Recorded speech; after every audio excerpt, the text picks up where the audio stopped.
Bonjour messieurs, donc on se retrouve pour que vous nous présentiez les fesses de Bardot, à Bardot. Comment est né ce projet? Alors il est né par une idée qu'a eu Gaël, c'est-à-dire qu'il m'avait proposé d'écrire une histoire qui raconterait donc un repéreur de décor. C'est-à-dire un repéreur de décor, c'était quelqu'un qui dans les années 50-60 était chargé de trouver le décor du prochain, d'un réalisateur, du village, d'une ville, une rue, etc.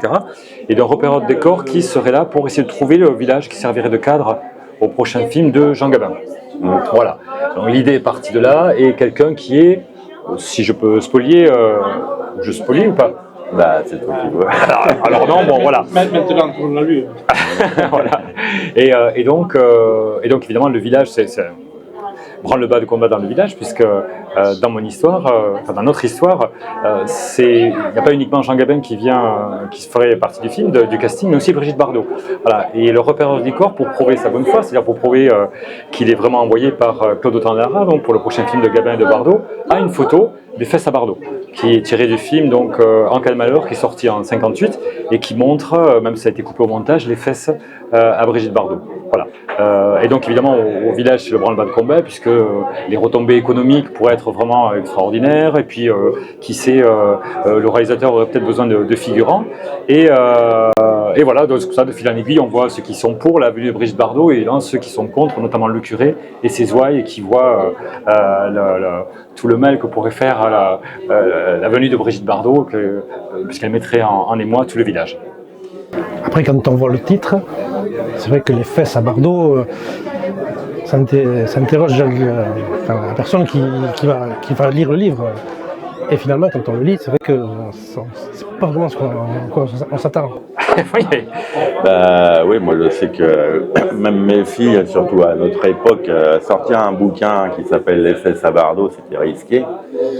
Parce que ça passe ou ça casse, quoi. Parce que même mes filles, quand je leur ai dit que mon prochain projet s'appelait Les fesses à Bardot, j'ai une fille qui est particulièrement féministe, elle faisait déjà la grimace en disant oh là là, qu'est-ce que c'est que ce truc.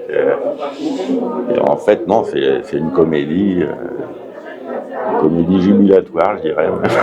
Oui, c'est tout à fait. Voilà, parce que quand on le lit, c'est ce qu'on ressent. Ouais, ça n'a rien de graveleux ou de. Ouais. Voilà, c'est ni vulgaire ni grivois, on voit jamais les fesses à Bardot, c'est juste un hommage au cinéma des années 50, c'est un hommage un peu au cinéma de ce que la nouvelle vague, au début des années 60, a appelé le cinéma de papa, hein, et pas le cinéma à papa, le cinéma de papa, c'est-à-dire le cinéma des films de Autant-Lara, Denis de la Patelière, Verneuil, etc. Et qui ont d'ailleurs, c'est ces films-là qui ont révélé Brigitte Bardot au grand public, et les fesses à Bardot d'ailleurs, les fesses de Bardot, on les a vues dans justement un film de la Nouvelle Vague, puisque c'est dans Le Mépris de Godard, qui était justement un des piliers de la Nouvelle Vague. Voilà, donc c'est juste un hommage au cinéma des années 50. D'autant qu'à l'origine, je pensais même, quand on avait démarré, il était plutôt question que je le fasse en niveau de grille, pour justement être plus dans cet esprit de film noir et blanc, et puis en fait, la couleur s'est imposée petit à petit. C'est vrai, j'avais oublié, c'est vrai que c'était en noir et blanc au départ. Ouais. Ah, ça redonne notre temps au bouquin, mais après la couleur, ça marche, quoi. C'est bien. Et d'ailleurs, on parle de cinéma, il y a quelques on appelle les petites phrases qui accompagnent l'album, qui sont tirées de films. Et en cherchant bien, on retrouve quelques références au cinéma dedans aussi. Ah oui. Quelques clins d'œil. Ah oui, il y a énormément de clins d'œil. Il y a des dialogues de Audiard, il y a des dialogues de Prévert, il y a des dialogues de quelques films. Donc il a fallu revisionner les films pour trouver les dialogues assez savoureux pour que ça serve en fait de chapitrage. Et on trouvait que c'était une bonne idée justement de renforcer cette image d'hommage au cinéma en mettant ces dialogues-là, quoi. Ouais, ça illustre aussi ce que les gens vont voir au cinéma au moment où l'histoire se passe, parce que c'est des films qui sont contemporains de l'histoire. Voilà, oui. Donc, quand j'ai lu ce livre, l'ambiance donc des années 50, les petits villages, le curé, le maire, c'est la femme du maire, plein de gens comme ça. Ça m'a rappelé un peu, je ne sais pas pourquoi, mais Cinéma Paradiso. Ah, Cinéma Paradiso, oui. Oui, bien sûr. Cinéma Paradiso, c'est quoi? C'est 80, 84, 85, un truc comme ça, je crois, 85, je crois. Oui, c'est vrai, j'ai pas pensé en l'écrivant. Non, moi, je pensais plutôt au film des Français des années 50. Mais c'est vrai qu'il y a quelque chose un peu de Cinéma Paradiso, c'est-à-dire ce côté un peu désuet, nostalgique du cinéma. Bon, dans notre histoire, il y a aussi le contexte religieux, puisqu'en fait, dans le village, donc il y a ceux qui sont les pro-Bardot, enfin pour la venue de Brice Bardot, et évidemment les anti-Bardot qui veulent pas que le village devienne un lieu de perdition. Et il y a aussi cette religion, cet aspect-là, l'aspect un peu religieux. Un peu une querelle de clocher, mais entre l'église et le cinéma, quoi. Surtout que le curé donc de l'église est en fait le frère de celui qui a construit le cinéma. Voilà, il y a un antagonisme entre les deux frères, parce que l'un évidemment souhaite qu'une chose, que Bardot vienne au village, et l'autre ne veut pas. Est-ce que cette période de films des années 50 vous manque?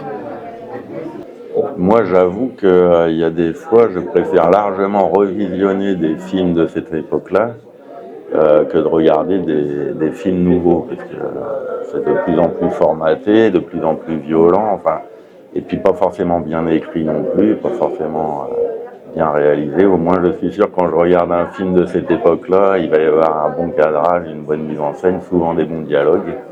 Mais de là à me dire que ça me manque, non, je ne demande pas à ce qu'on refasse des films à la papa, mais avec une qualité qu'on trouve moins facilement aujourd'hui, je trouve. Ouais, moi, c'est au niveau des. Je suis entièrement d'accord avec Gaël. Alors, moi, c'est pas un cinéma qui me manque, puisque de nos jours, on peut visionner et revisionner à l'infini les films, hein, puis on les trouve dans les catalogues d'ailleurs des chaînes comme Netflix, etc.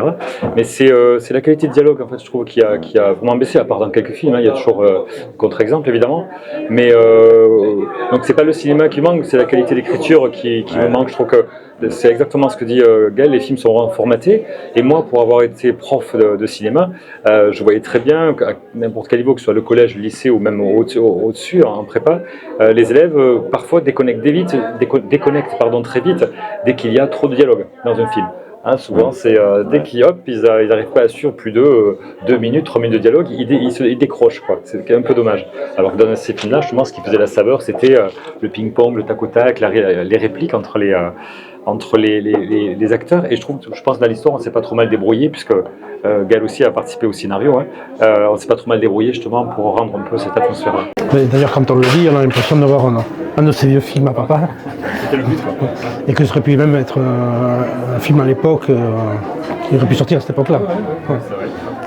Oui, c'est parce que c'est des personnages qu'on connaît en fait à travers nos lectures, les films qu'on a vus et tout. Donc on a déjà eu l'impression de les avoir entendus. Donc les dialogues, ça venait quand même assez facilement.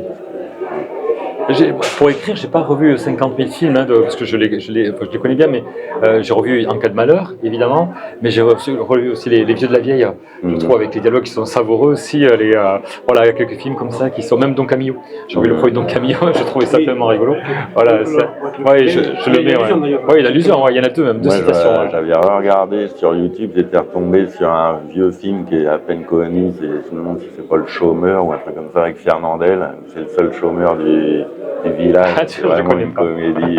Ouais. Ah, mais je regarderai, je serais trouvé celui-là. Donc du coup, vous avez travaillé les deux donc, sur le scénario. Comment vous avez travaillé ensemble? C'est-à-dire que Gaël donc, avait ce pitch de départ qui était quand même assez développé, donc moi après j'ai pris le truc en main. Je pense que, comme on a dit il n'y a pas longtemps, il a été assez surpris de la vitesse à laquelle je l'ai rendu. Mais bon, j'écrivais beaucoup, enfin par jour, quoi, beaucoup d'heures par jour. Et après, lui, Gaël retouche, il dit on pourrait rajouter ça et ça. Et il m'envoyait par chapitre, ouais. Au fur et à mesure de son écriture, et du coup je lui disais les idées que ça m'évoquait pour la suite, ou alors des trucs, des dialogues que je pouvais avoir. Et il y a une ou deux fois, j'ai dit peut-être que là, non, peut-être pas, là c'est too much, etc. Ouais. Pas. Mais sinon après, c'était vraiment une chouette collaboration. Et lui, à son tour, après, il m'a envoyé les pages donc en crayonné, enfin en storyboard, pardon, en crayonné, chapitre par chapitre. Voilà. C'est pour ça que d'ailleurs on a mis sur le bouquin, on a mis voilà, scénario et dialogue, Philippe Pélez, épaulé par Gaël Séjourné, et mise en cage, image et couleur, Gaël Séjourné, soutenu par Philippe Pélez. Voilà, donc on a montré qu'on avait, c'était une synergie entre les deux. Le dessin, il vous est venu naturellement pour trouver l'ambiance des années 50? Moi j'adore cette période-là en fait. J'avais fait quelques albums qui se passent dans ces années-là. J'avais fait Pierrot enfin à la vie à la mort avec Rodolphe, qui étaient des gens. J'aime bien dessiner cette période-là parce que graphiquement, j'y trouve vraiment un plaisir. C'est pas que je sois fan de voitures, mais quitte à dessiner des voitures, j'aime autant dessiner les voitures des années 40, 50, 60. Les hommes en costume, même moi si j'ai jamais mis de cravate, j'aime bien dessiner les hommes en costume, en chapeau mou avec des cravates. Et donc ouais, moi c'est ce qui me détend le plus, ce genre de... Et puis dessiner les bistrots aussi, j'aime bien dessiner les bistrots, les places de village, les gens avec des portables dans la main ou des ordinateurs, ça me... C'est vrai que même la création des dessin, en sortant vraiment dans les années 50, ça marche. Oui, puis il y a les années 50 prêtent aussi au niveau de la narration des trucs plus sympas, comme maintenant pour téléphoner, il faut aller au fond du bistrot à la cabine téléphonique et ça crée des jeux de mise en scène que c'est beaucoup plus compliqué à gérer maintenant avec le portable, tout peut être rapide dans une histoire. Ouais. Et sans spoiler la fin, pour ceux qui n'ont pas lu le livre, la surprise quand même qui arrive à la fin, en tant que lecteur on s'y attend pas.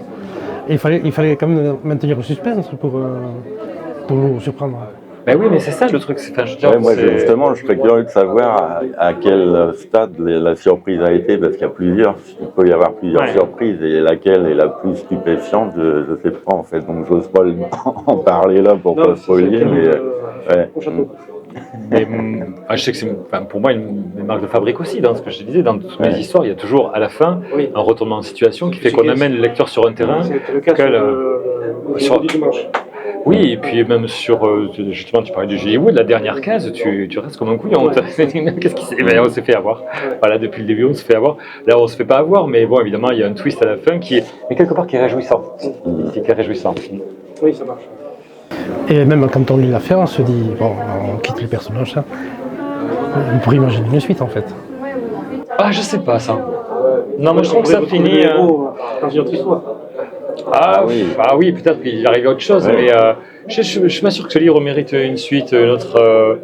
Non, moi, à la limite, s'il devait y avoir une suite, moi, je pense qu'on aurait pu retrouver Julie à Paris. Et elle aurait pu retomber sur le héros, mais ça, c'est vraiment si ça cartonnait qu'il fallait absolument reprendre les personnages. Mais les personnages, c'est pas que eux.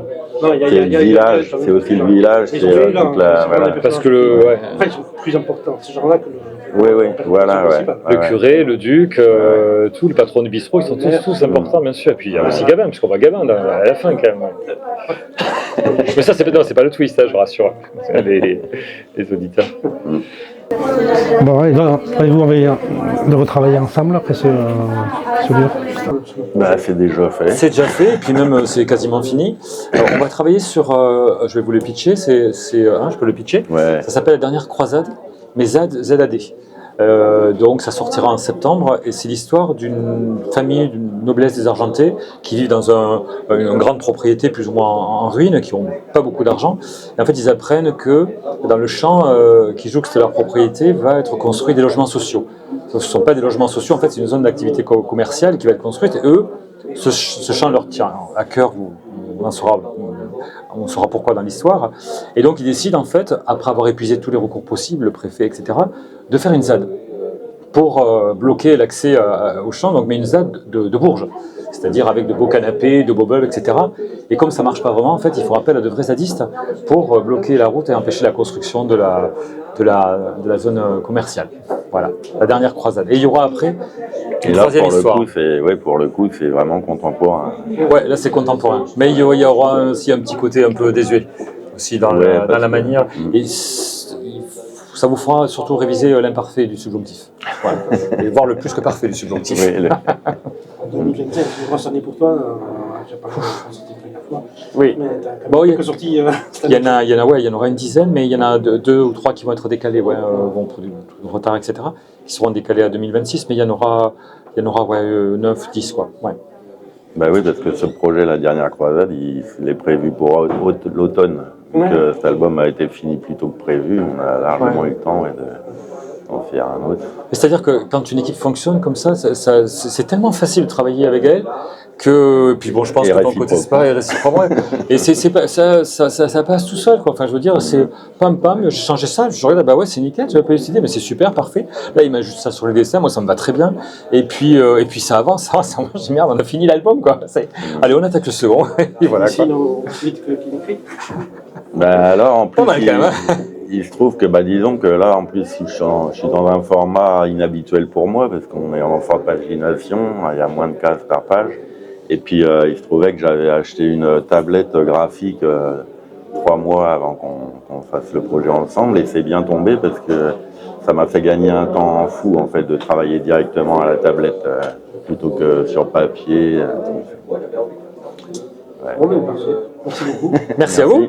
Merci à tous.